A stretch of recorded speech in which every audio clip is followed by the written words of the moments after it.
You are sitting in a room full of people, smiling, nodding, even laughing. You look happy, but still, there's this quiet ache in your chest, a sense that something is missing, that no one really sees you, that if you slipped away quietly, maybe no one would even notice. Would they? Welcome back to Emma Wonders, the podcast in which we look at the psychology of human behaviours and try to answer questions we often wonder about in life.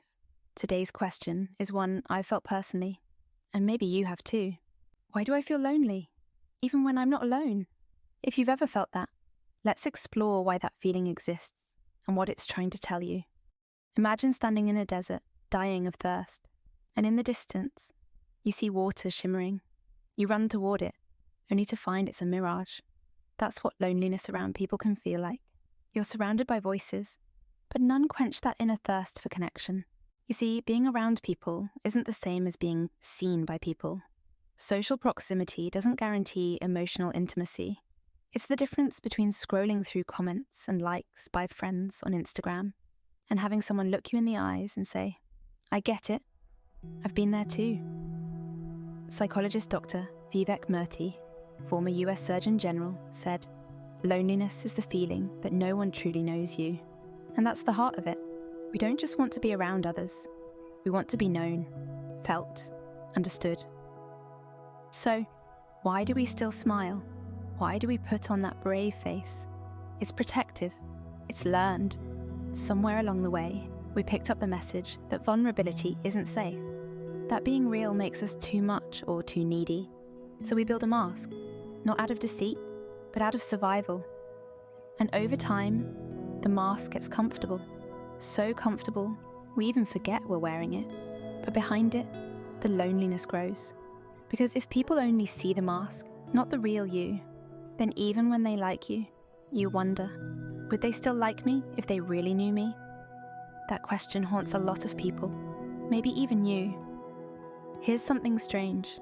Loneliness doesn't always come from a lack of people. Sometimes, it comes from being disconnected from yourself. We live in a loud world. Notifications, conversations, and expectations. It's easy to get caught up in being who everyone else wants us to be and lose track of who we really are. The philosopher Søren Kierkegaard once said, "The most common form of despair is not being who you are." If we don't know our inner voice, if we silence it too long, loneliness becomes our mind's way of waving a little red flag, saying, "Hey, come back, I miss you." So the question becomes, are you lonely because others don't know you? Or because you don't know yourself? Okay, so what now?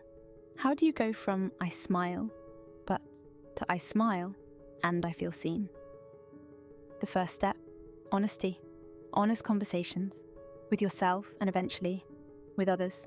Not every room deserves your full truth, but someone in your life does. Maybe just one person. That's enough. Ask yourself, when was the last time I shared something real?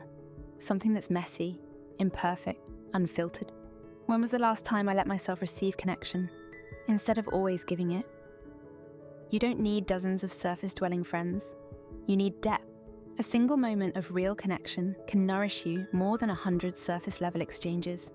And connection doesn't only come from people. It can also come from art, from nature, from solitude that isn't lonely, but sacred, journaling, meditation, a long walk without your phone. These aren't just wellness tips, they're ways home to yourself. Let's end with this. Loneliness isn't proof that something's wrong with you.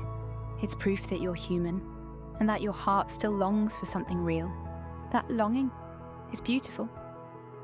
It means you haven't given up on connection, on meaning, on love. In her book Bittersweet, Susan Cain writes, "Longing is momentum in disguise. It's energy. It's forward motion. It's what we carry when we move through the world with a heart that remembers." So if you're feeling that ache, that gentle pull inside, it might just be your soul remembering something deeper, a kind of home you haven't reached yet, but are still moving toward. The next time you feel that ache in a room full of people, pause, listen, let it remind you to seek out spaces where you can be your whole self. And when you do find those spaces, or help create them for others, you'll realize something. Maybe we all feel a little lonely sometimes, but we don't have to feel it alone.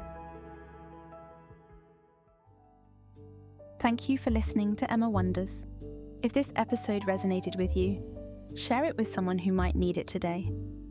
And remember, life gets a little less heavy when we're curious together.